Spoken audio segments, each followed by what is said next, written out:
Hey, Mike Brookfield here. Welcome to another guided practice session. I'd like to say a huge thanks to everybody who's joined Patreon as a free member to get the free tabs. So you can get a free tab for this in Patreon, just become a free member. And all the people who've become Keep It Burning members, it's much appreciated. It really motivates me to keep these regular videos, weekly videos coming out to you. I do a Sunday thing for Patreon people, just chatting and generally a little lesson. And Friday I do a Clapton song where we talk about songs and stuff, and then obviously we've got this guided practice session midweek. I am thinking about doing another little series with a Les Paul that I've just got a Les Paul custom there, just traded in a few things, so I'm currently kind of kicking a few ideas around there. Something more rock, I'd like to kind of like, use my knowledge of kind of building intensity, by putting in interesting, kind of jazz elements, but not making it kind of like a bit, I don't want to kind of like put out kind of elevator music style kind of licks, you know what I mean? I like kind of guys like, Robin Ford, but I don't really listen to him. I find it a little bit too smooth for me. I like things a bit more edgy and a bit more angular. So I was thinking I might put out a little series where I do kind of maybe short licks, but the kind of intensity where there's kind of blues and then there's a bit of weird stuff going on, but it's kind of based around rock, but still not straying into shredding or anything. It's just kind of maybe, kind of like Gary Clark Jr. meets Charlie Parker. Do you know what I mean? Okay, still kicking that one around. Look out for that one in the next few weeks. And again, it'll be a link to Patreon. So it's all really trying to feed people down there, get the tabs so you can play along with these. Now, Old Love, right? This is the third part of this, and this is the fireworks section. This is where it's in full gas, all flames flying, the volcanoes erupting. Clapton at his best. He plays, this is where no one can really outgun Clapton, because someone could come along and just play scales and arpeggios a million miles an hour and it would never beat his sense of phrasing. So it doesn't matter if you're a jazzer who's been practicing 12 hours a day for the last 10 years, you're still not going to outgun Clapton for his feel. So that's a sign of a really, really great musician, and is he the greatest of all time? Because, you put any other guitar player next to Clapton in this scenario, and no one's going to come out on top. But Clapton just does it best, doesn't he? So discuss down below. Let's get into this for a little bit of fun, will we? I mean, it's really, this is, if you've been hanging in here and you don't even have to look at the old the parts 1 and 2 if you don't want. You can just still jump into part 3. You can jump straight into part 2. The important thing is that you're letting it play and wash over you, and all of these phrases are going in your ear, and then you're picking up your guitar and trying them, and little bits will kind of go in, little positions and little flurries of activity will start seeping into your playing. But even this first one here, so you've got this. So I'm in on the middle pickup here. I'm usually on the bridge pickup, Remember, get the tab. It's easier if you've just got the tab sitting in front of you, and then you're watching me and you're listening, and then you've got the notes. So you can half do it by ear and half by looking. Just have all the resources. Make it easy for yourself, So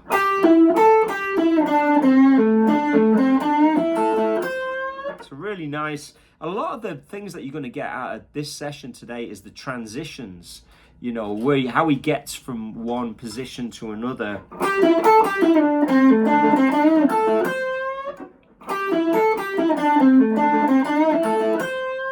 Really dig that.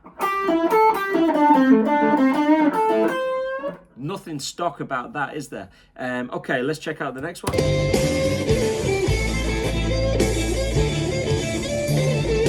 So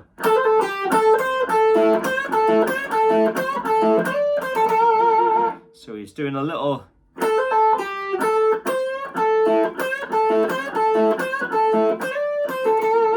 So, you know, he started here and he's coming back here and then he's going back there, you know, that's what I call the shed, you know, little roof, you know. And then Chuck's house, you know. So, you know,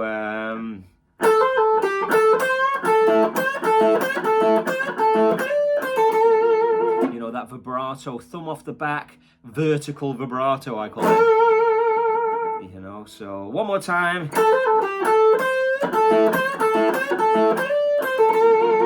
Let's have a listen if there's a bit more there.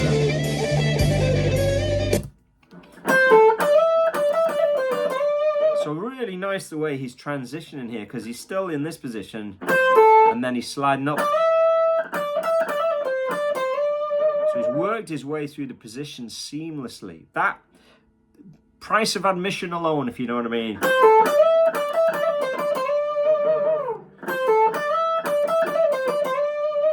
Is there any more on that one? So,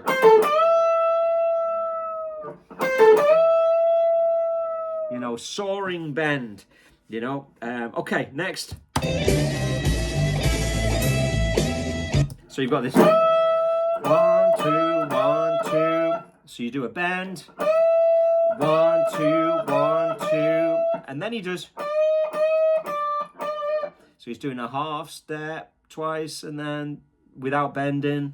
So take it back there. Oh, one bend, 1, 2, 1, 2, half step.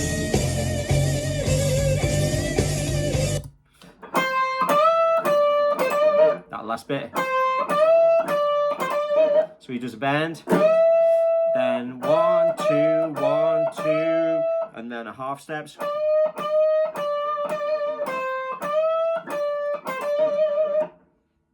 Class. Let's have a listen on.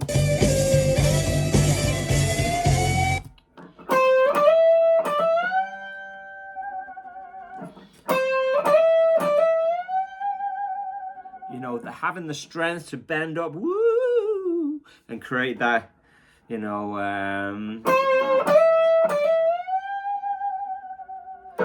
that overbend and getting that expressive. He loves to do that kind of, like when he does an overbend, usually on the root or the fifth of the key, you know, he loves to do an overbend and then exploit the vibrato on the way down, as he does in While My Guitar Gently Weeps.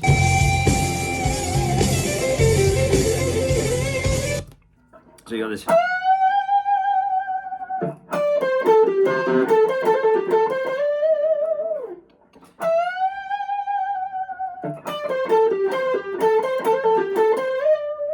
Really nice, because he's playing in this position, which isn't always super typical.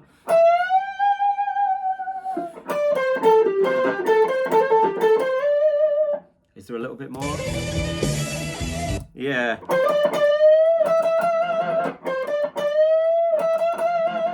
Lovely, lovely. Next. Oh, now this is the money stuff, isn't it?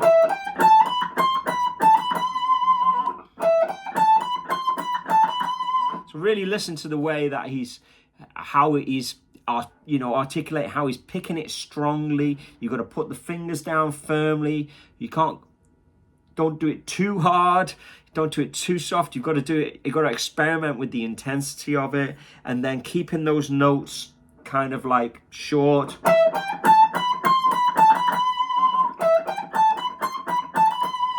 Okay. Yeah.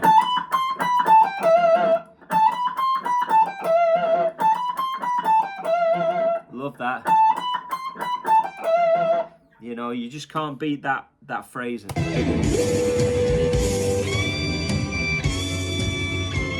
So then you've got this. So 2 fall at 20 and then a half step. And then let's have a listen.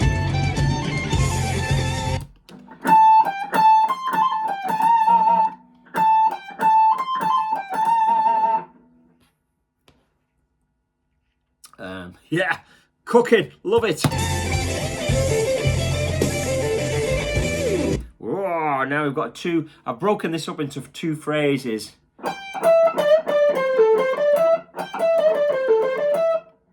Hang on.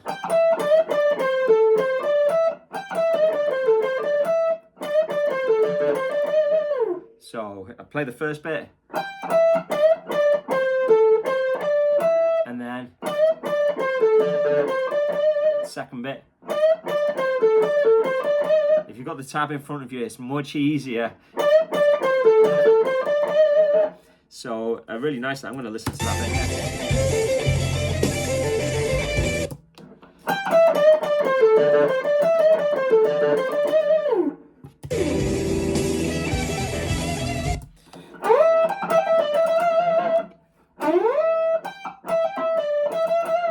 You know, there's lots of that stuff going on because it's important, you know, in that rock world. You know, it just adds kind of expression. It's like, it's almost like saying, I'm not done yet, listen to this, you know, and another thing, you know, and another thing. Okay. So, and then he goes, he overcooks that bend. So I don't know if he intentionally did that, but he, you know, kind of goes sharp. Where usually what you do at that point is you bend into the root, and he kind of goes, you know, just over past. But you know, this is live music. He's just rocking out. Goes sharp on that second bend, and then so, and again another one of them.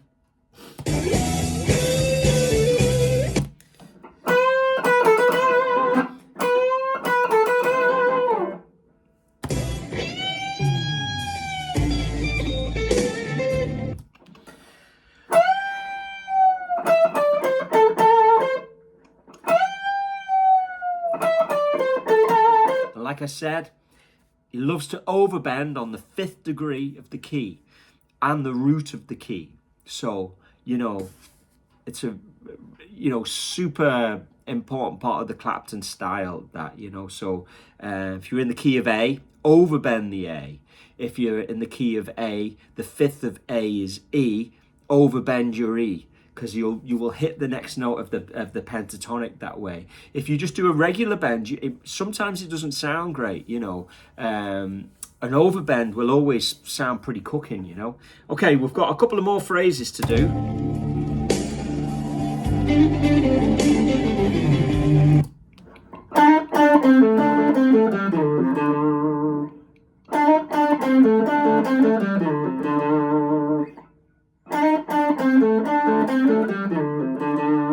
Lovely.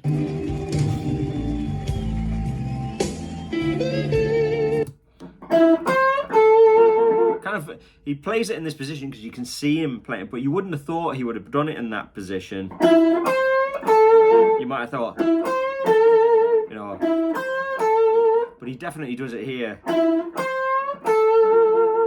Nice. Next phrase, I think. Nice.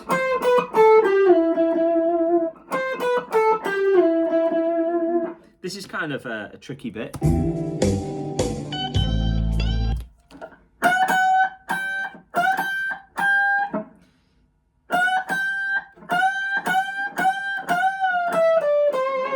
So he's doing what he's doing. He's kind of pre-bending a half step, so it sounds like 14, and then he does a full bend.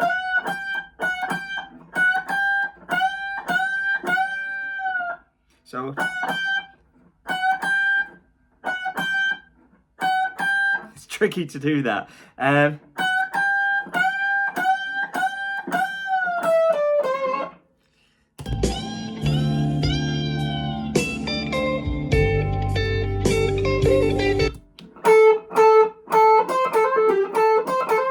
feel like we should go back here.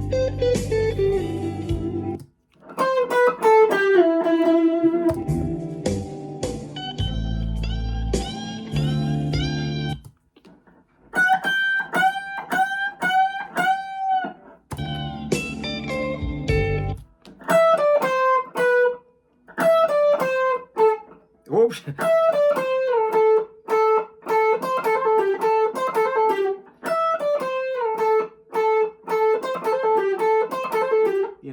the way he just takes his time. Totally. Remember, this is at 80% as well, so it just helps the teaching of it a little bit easier.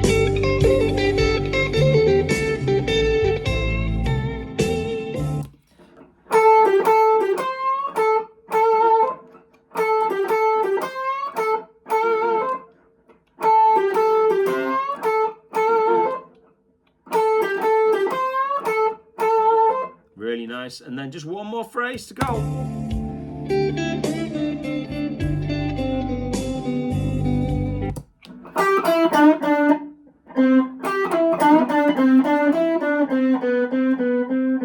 Listen to that again.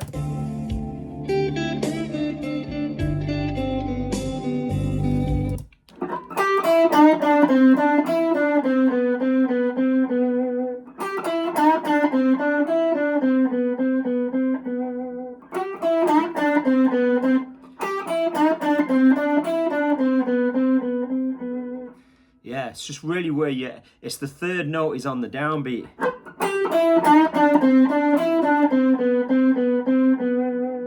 Okay, there you have it. Old Love. We did it in 3 sections. It was not, a lot of people have requested Old Love, over the years, and obviously I did the Journeyman version, and I might have talked about or done bits of other ones before, but it was nice to go through the whole epic solo, and we've divided it into 3 lessons, this last part being the most explosive, and then when he brings it down before his vocal comes back in. But a fascinating study. You just keep coming back to it and just let these phrasings soak into your ear. If you think about it, each one of these videos is kind of sub 20 minutes probably, you know what I mean? And if you just, you've got the thing there, you can just timestamp it or whatever to the bits that you want, feel free, and just jump into the licks that you like, and just play along, even have it playing in the background if you're working or something, and all these phrases just go in your ear. And it's like, it's like sitting in a cafe, in Spain, and you're trying to learn Spanish, and you're hearing all the Spanish going on, you're picking out a few words. You do that often enough, you'll start, understanding more and more. You've just got to immerse yourself in the world if you're really interested in this style, which of course I am. So anyway, thanks to all the people who've been supporting via Patreon. Please consider going over there and becoming a Keep It Burning member. Lots of perks to that, and even more to come. So keep it burning. See you on the next one.